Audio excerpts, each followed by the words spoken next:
Hello, everyone, and welcome back to Black Mental Health Matters. I'm Dr. Carrie Ann Williams. I'm a psychiatrist practicing here in Massachusetts, and this is a talk show that's about everything related to mental wellness in the Black community. If you have a question or comment at any point in time, just drop it in the comment section. This is streaming live on Facebook and YouTube.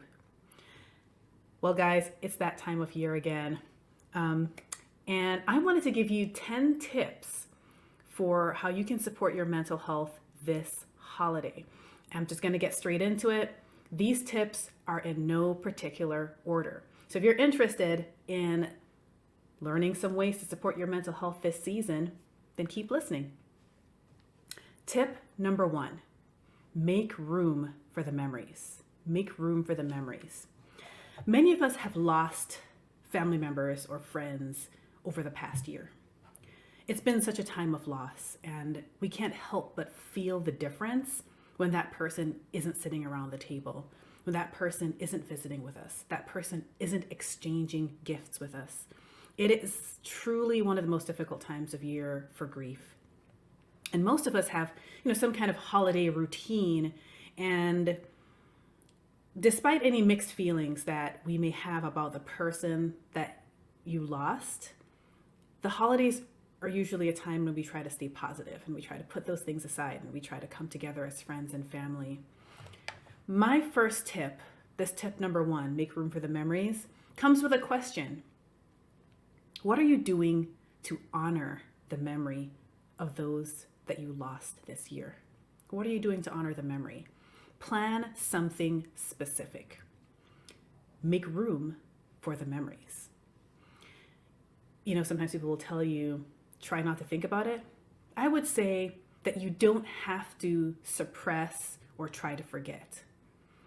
I would say you should focus on the positive memories and invite those memories to the table. Also, allow yourself to feel. So often we tell ourselves that in order to stay strong, you must suppress the feelings that come up. Give yourself the space. Give yourself the space, both physical space, whether you need to go somewhere, go to another room, and also the emotional space to honor the feelings that come up for you. Try to avoid completely isolating. Emotional pain has a way of making us feel distant from other people. But emotional pain is one of the most human experiences. So we all experience some version of emotional pain during our lifetimes. And so emotional pain should connect us rather than separate us. Avoid complete isolation. And some people would suggest that if the loss is very recent, you might consider changing what your holiday looks like. And this is not going to work for everybody, but for some people, they may have such difficulty with the typical holiday routine looking exactly the same that it does, but without that person, that it may actually make sense to change something about the routine for this year. And so maybe instead of the big family gathering, you may have a small road trip instead, or you may have a catered dinner at a restaurant instead of the family gathering, just to change the scenery a little bit. Also, I just wanted to say, particularly if many family members are grieving the loss of one person, there's often a temptation for one family member to tell other family members how they should grieve. People expect you to be able to do certain things that you don't feel ready to do. There's no one size fits all answer for how to deal with family members, but if you feel empowered, just say it. Everyone grieves differently, and this is how I feel. This is how I grieve, okay? If you feel empowered to say it, just say it. Everyone grieves differently, and this is how I feel. This is how I grieve, okay? So that's tip number 1, make room for the memories. Tip number 2, take breaks from the negativity. Take breaks from the negativity. 'Tis the season for intrusive friends and family to get together. Everyone wants to know everything, and everyone wants to tell you what you should and shouldn't be doing. And some people actually seem to specifically try to criticize you or shame you. And it can be painful and it can be exhausting, but sometimes it's unavoidable. Sometimes these are actually like key family members that you have to invite. So in this tip, I recommend finding small ways to release some of the pressure, just like those old time pressure cookers where you could actually see it releasing the pressure periodically. Take breaks from the negativity.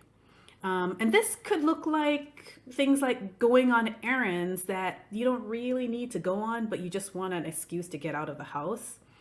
It could look like going for a run or going for a jog, or even just otherwise maintaining your daily exercise routine. Sometimes your daily exercise routine can be an oasis because it's something that you might be doing by yourself. It gives you a break from the negativity. And some people that like meditation, they might carve out meditation time, which would be a nice kind of quiet time to take a break from the negativity. So I want you to think about what you can feasibly do. What can you feasibly do to take a mini break from the negativity if you can't, completely escape it? Some people, what they do is they kind of carve out a separate, smaller holiday tradition for their immediate family that takes place on a different day than the bigger family celebration. So they have the big family celebration with all the drama, and then they kind of schedule another smaller family celebration, maybe the day after, that's really just for them and their immediate family. And that gives them a sense of peace and positivity over the holiday. So they're able to kind of hold that space for meaningful family tradition, but without all the drama. So make a plan ahead of time for what you will do to give yourself breaks. And then that leads me to tip number 3. Set boundaries for conversation. As I said, 'tis the season for intrusive questions and behavior. Therefore, this tip comes with a question. Can you anticipate the questions that are most likely going to come up? Are they the same intrusive questions every year? Does this family member or group of family members do the same thing every year?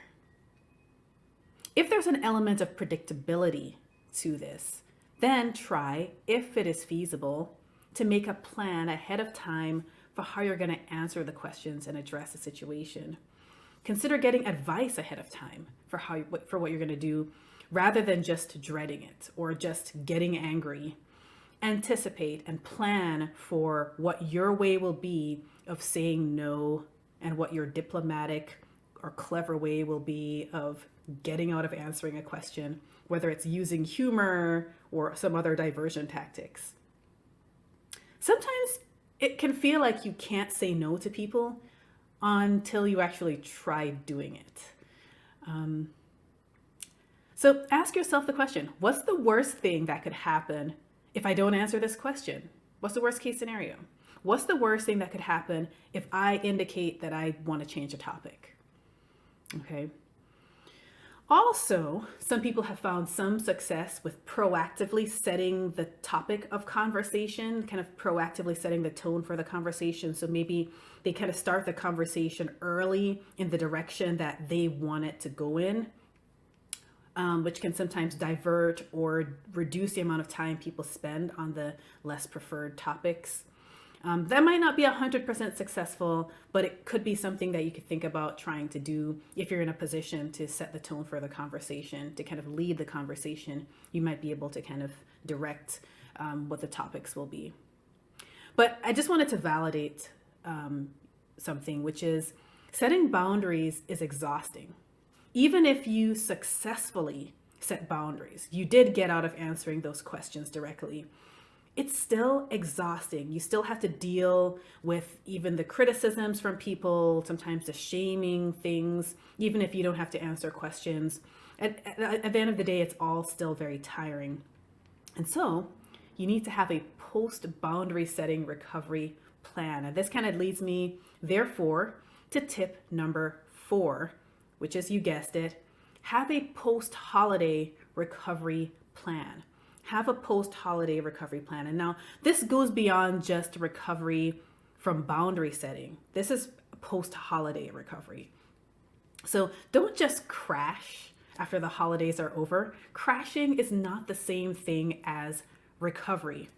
Now, I believe you already have a sense of what makes you feel recharged. So start thinking about those things. For some of you, after spending so much time with people who exhaust you, you may want to schedule a post-holiday lunch with a few friends that you love being around. And maybe you could all talk about how the holidays were for you and laugh about the things that were hard and even plan for the new year. For some of you, quiet time is how you recharge. And so you may want to plan a day trip somewhere to get a break, even a weekend overnight trip a couple hours away from where you live, just to have a quiet space to reflect. But just plan a deliberate post-holiday recovery. Don't be reactive, be proactive, okay? Let's talk about tip number 5. Tip number 5 is to watch what you eat. Yes, I'm going to talk about food. We're in that wonderful time of year when we have back-to-back holidays that call for a lot of sweet things, starting with Halloween candy and going all the way to the pies and tarts and cakes of November and December. And how many of you out there are stress eaters? Well, this is a bad time of year for people who stress eat. And whereas you should enjoy yourself, you should eat well, remember that what you eat affects your mental health, okay? Overindulging in alcohol can put your physical health at risk as well. Alcohol is also a depressant, so it gives you a higher risk of depression. Foods that are high in fat and sugar can influence your mood negatively.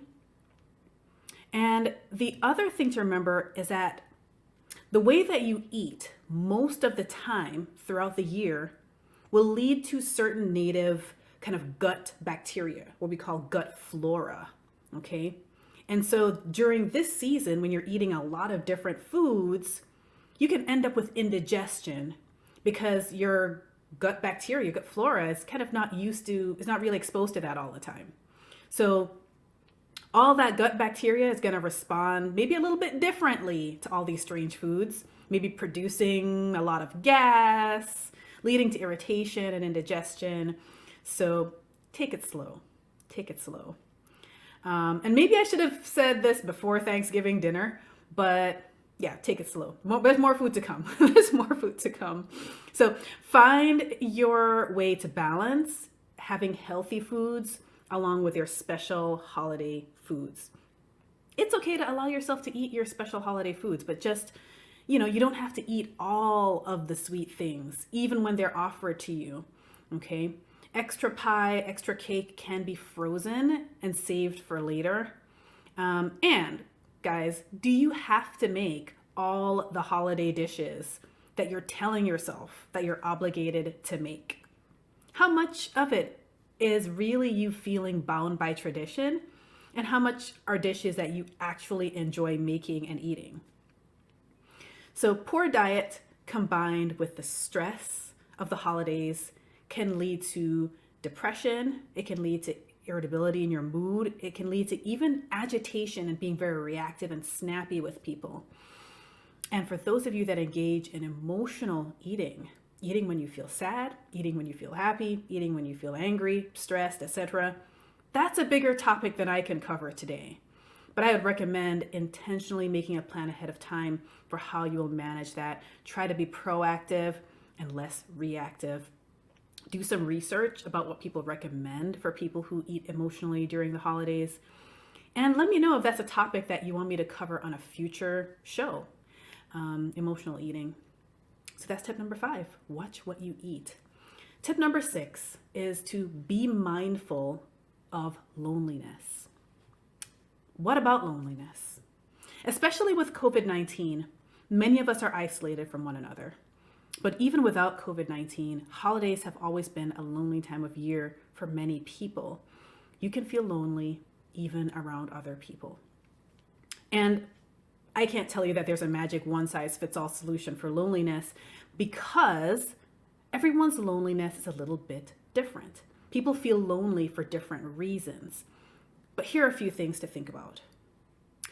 Do you ever deliberately isolate yourself from others?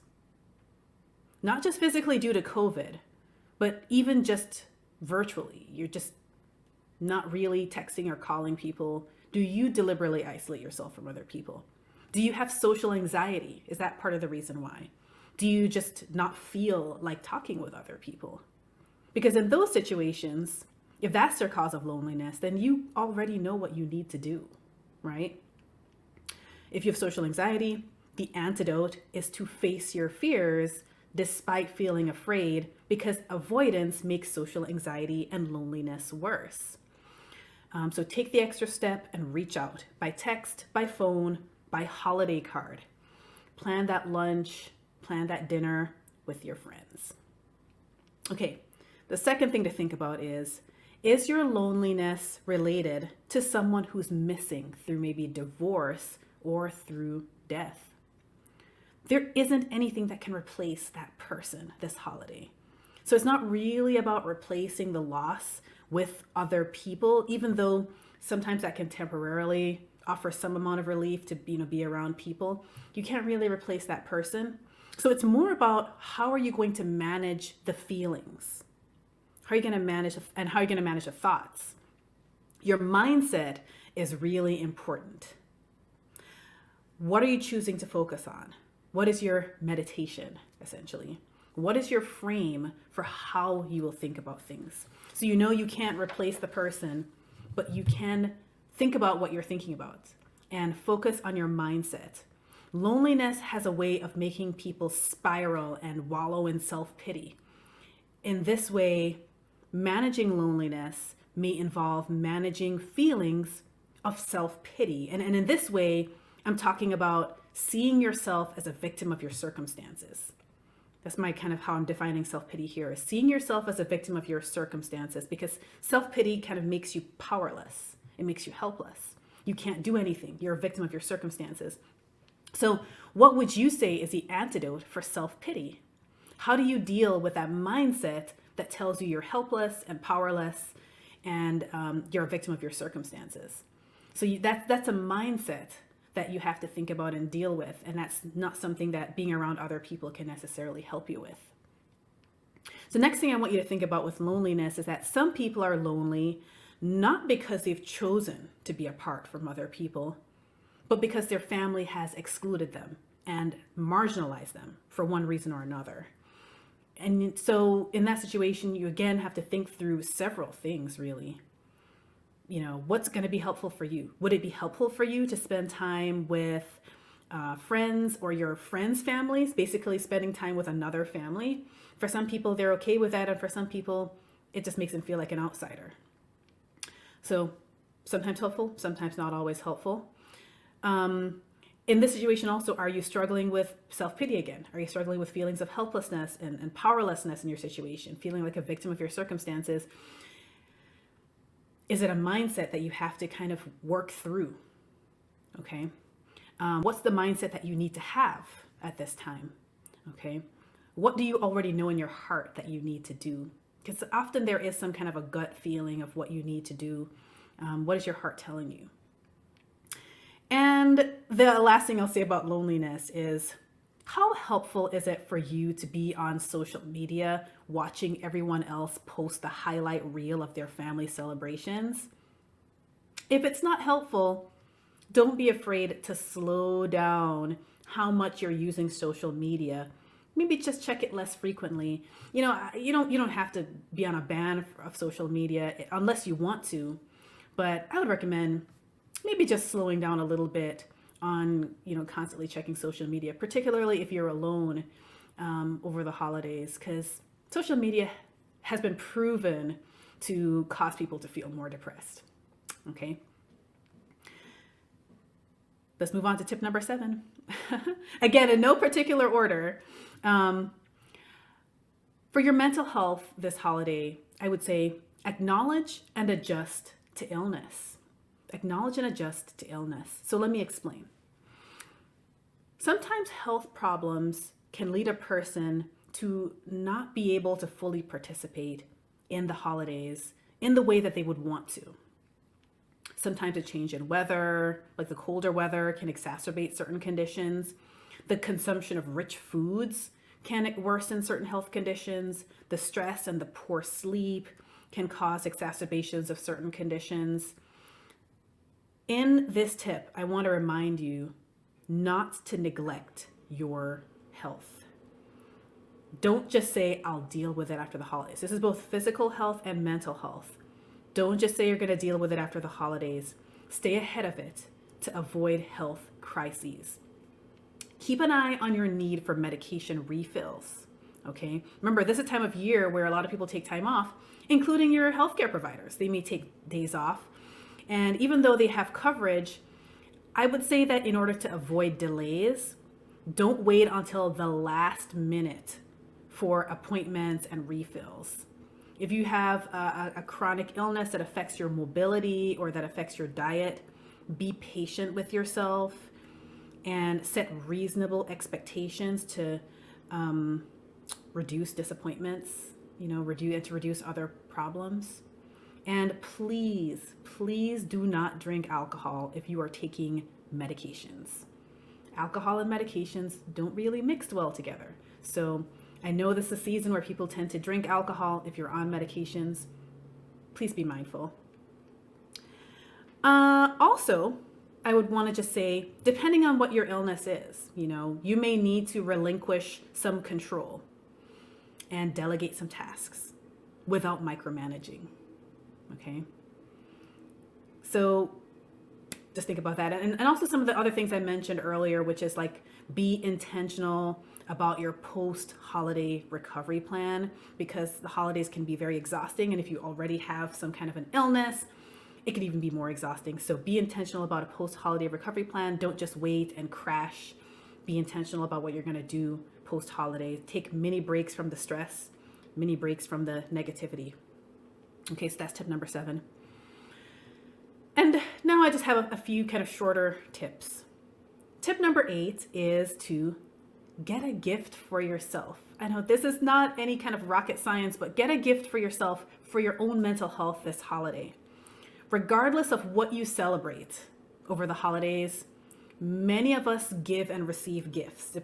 Regardless of what we celebrate, many of us kind of give and receive gifts. We give to charities, we give to friends, we give to family, we send cards, we cook food, we make desserts to share, we attend holiday parties, we drain ourselves.